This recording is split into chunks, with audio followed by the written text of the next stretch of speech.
Bonjour à toutes et à tous, bienvenue dans ce nouvel épisode de l'essentiel du PSG. Il y a 2 semaines, nous avions fait un tour des premiers apports de Mauricio Pochettino au PSG et on s'était donné rendez-vous autour du huitième de finale aller de la Ligue des Champions contre le Barça. Après la victoire 1-4 des Parisiens mardi soir au Camp Nou, nous allons donc faire ce nouveau point sur Pochettino. N'hésitez pas à donner votre avis dans les commentaires, nous serons toujours là pour vous répondre et abonnez-vous pour ne pas louper les prochaines vidéos si ce n'est pas déjà fait. Pour traiter le sujet du jour, pardon, je suis avec l'inépuisable Arthur qui n'est pas au Parc des Princes aujourd'hui malheureusement. Est-ce que tout va bien quand même? Salut Nico, ça va et toi? Mais ça va très bien, un parc que j'aime bien, tu sais, ce fond Parc des Princes aujourd'hui tu ne pouvais pas, c'est dommage, je m'y adapte, mais le Parc des Princes nous manque tous et donc ça fait toujours du bien de le voir dans les vidéos. On va se lancer sur Pochettino, c'est le sujet du jour, ce n'est pas le parc, c'est toi qui va commencer par donner tes points principaux, on va dire, des premiers apports de Pochettino maintenant sur le premier mois et demi et notamment ce premier match de Ligue des Champions. Bah voilà, c'est vrai que Pochettino était attendu sur ce premier match, hein, sur sa capacité en un mois et demi seulement à redonner un petit peu de crédit à cette équipe du PSG qui depuis le début de la saison a quand même pas mal galéré. Donc au niveau du jeu, on l'a vu pendant longtemps, il a changé de système, même si il est quand même il utilise quand même un système très adaptable, hein, où les joueurs sont très mobiles, où il demande quand même aux joueurs de savoir un peu tout faire, hein. Mais c'est quand même très organisé. C'est qu'on reste quand même dans un schéma dit plus offensif. Les latéraux sont plus hauts. Le 3e milieu, du coup, il est enfin, le troisième milieu qui est en 4-2-3-1 est quand même un peu plus haut. Alors, c'est pas un vrai 10 quand c'est Verratti. C'est Oui, plutôt un, voilà, il un y a pas vraiment relayeur de qui monte place, mais beaucoup. c'est ça, c'est un relayeur qui monte beaucoup, mais voilà, qui utilise quand même, il rentre dans la surface. Par exemple, Verratti joue beaucoup plus haut depuis qu'il est en 10. Alors bien sûr, il fait les efforts défensifs pour revenir dans le milieu à 3 en phase défensive. On l'a vu contre le Barça avec des retours exceptionnels aussi. Donc ça, c'est un des premiers changements qui s'est aussi mué en 4-4-2 quand c'était pas Verratti qui jouait à ce poste-là, quand Ouais. c'était plutôt Neymar, Mbappé, Icardi et puis un autre comme Bakin ou Di Maria. Donc ça, c'est aussi, ça montre aussi qu'il est adaptable et qui tient à cette structure, on va dire, avec 4 joueurs offensifs qui lui apportent, on va dire, un contre-pressing bien plus efficace. En tout cas, c'est ce qu'il demande. Il a demandé ça pendant Mm, mm. longtemps dans les matchs de championnat. On a vu que petit à petit, ça venait. Dans les premières mi-temps, ça commençait à devenir de plus en plus propre, ce pressing, cette volonté de plus courir aussi pour empêcher les adversaires en fait, de faire le jeu. Même si on a aussi constaté que physiquement, c'était compliqué pour les Parisiens, que les deuxièmes mi-temps étaient rarement aboutis. Voilà, donc sauf contre Barcelone. Mais Donc, bizarrement, c'est ce la qu'on peut seconde dire période en qui était point meilleure, je numéro trouve. un, c'est ça. Oui. Voilà, donc du coup, ce qu'on peut dire, c'est que le PSG avec Pochettino a travaillé dans ce sens-là, dans le foncier pour arriver justement contre le FC Barcelone et pouvoir livrer ce match plein. Comme si le travail à l'entraînement, qui est notamment à notre point de l'apport de Pochettino, c'est un gros travail qui a demandé aux joueurs de changer leurs habitudes, de se remettre à niveau parce que clairement il y avait des déficits, hein. C'était même pas Thomas Tuchel la cause, hein, c'était aussi le calendrier démentiel, c'était compliqué de mettre en place des entraînements. Là, Pochettino l'a eu 2 fois 10 jours, on va dire, à peu près, grosso modo, ce qui lui a permis quand même de beaucoup Oui. travailler. Donc ça, on sait qu'à l'entraînement, ils ont mis le paquet et ça s'est vu justement le jour J. Et du coup, c'est ce qui est bien avec ce PSG de Pochettino, c'est qu'on attendait le jour J et il n'a pas déçu le jour J, ni dans ses choix tactiques, ni dans ses choix de remplacement d'équipe, etc.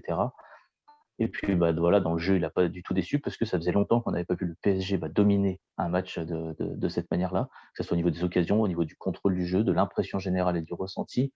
Donc, c'était vachement, intéressant de voir un petit peu l'aboutissement de ce mois et demi de travail de Pochettino dans le jeu, quoi. C'est vrai que ça a Voilà. été un mois. C'était pas toujours réjouissant, les matchs. Il y avait des points petit à petit, ça travaillait, ça travaillait. On a l'impression que c'était pensé pour arriver en forme contre le Barça. Bien sûr, il faudra ensuite enchaîner, mais ce match a fait beaucoup de bien. Et moi, ce que j'ai noté, parce que tu as beaucoup parlé du jeu offensif, et c'est justement, je trouve que c'est ce qu'il a apporté là sur ce match, c'est qu'on n'a pas eu peur. Et on a joué avec confiance tout le long. J'ai comparé un peu les conférences de presse. Pochettino, j'ai re-regardé la dernière de Tourelle contre Manchester.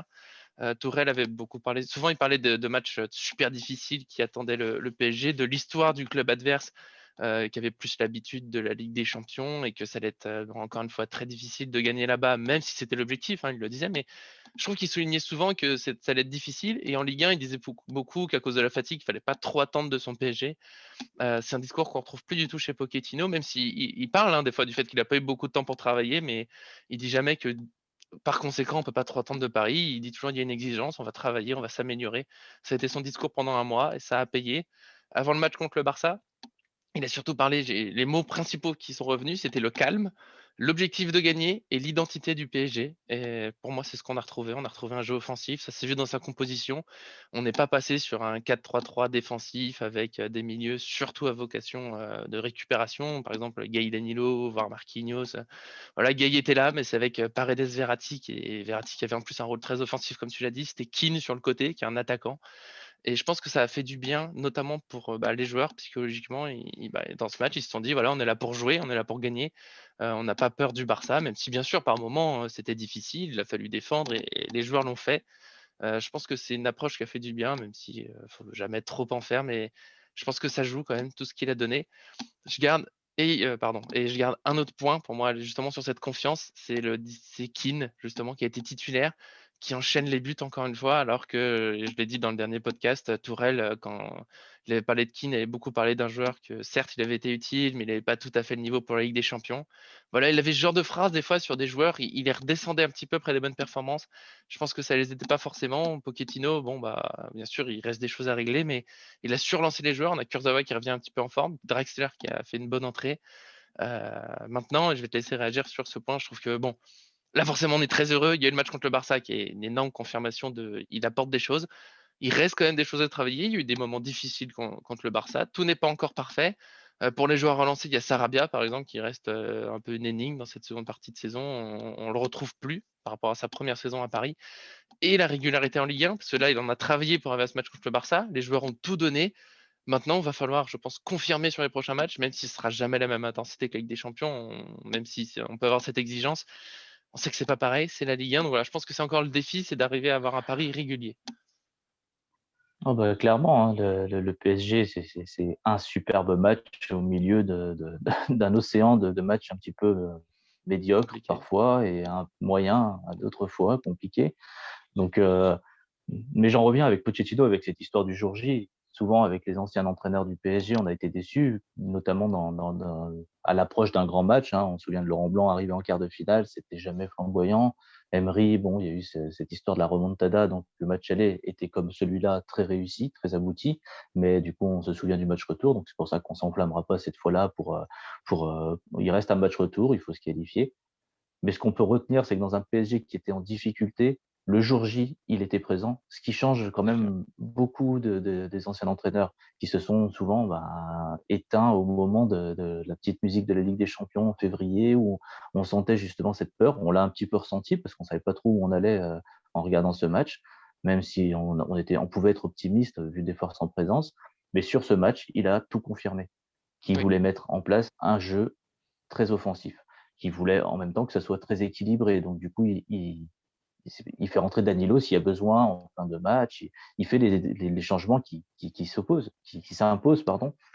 Alors que le PSG, voilà, j'ai quand même cherché à marquer plus de buts, a quand même continué à attaquer. Ils ont su être adaptables pendant le match, hein. Ils sont passés un peu d'un jeu de possession à un petit peu un jeu de contre aussi pour s'adapter un petit peu au Barça quand il pressait. Donc adaptation dans les temps forts, c'est vraiment c'est royal, on va dire.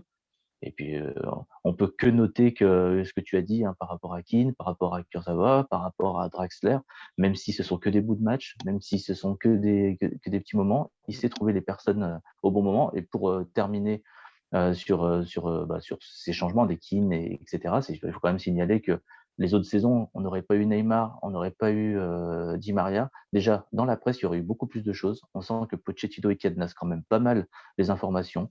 c'est vrai. Voilà. Et puis, comme tu l'as dit, son côté positif dans les conférences, bah, du coup, fait qu'on se pose moins la question sans Neymar, puisqu'il a souvent donné sa confiance au reste des joueurs en disant qu'il ne faut pas se cacher derrière ça, etc. Donc, je trouve que ce discours ultra positif, il rejaillit sur les joueurs.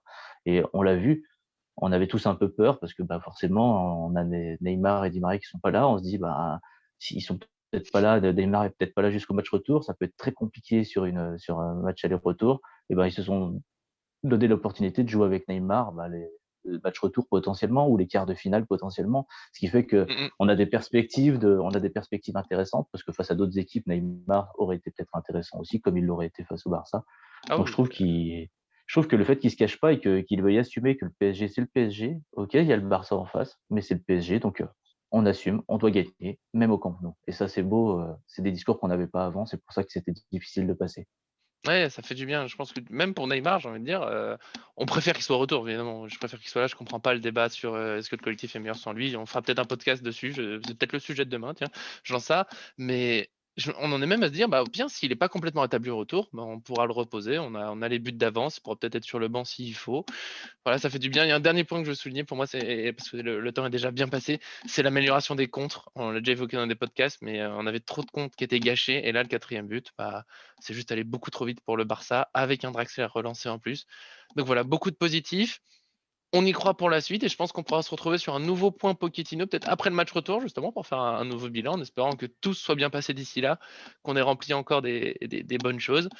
On croise les doigts, évidemment, faut là, on est forcément très heureux, on sait qu'il faut pas trop s'enflammer. Il reste des matchs, il y a encore beaucoup de choses à faire et en plus, de toute façon, il faut du temps pour un nouvel entraîneur pour qu'il mette tout en place donc enfin, voilà, on est un peu excités à cette idée.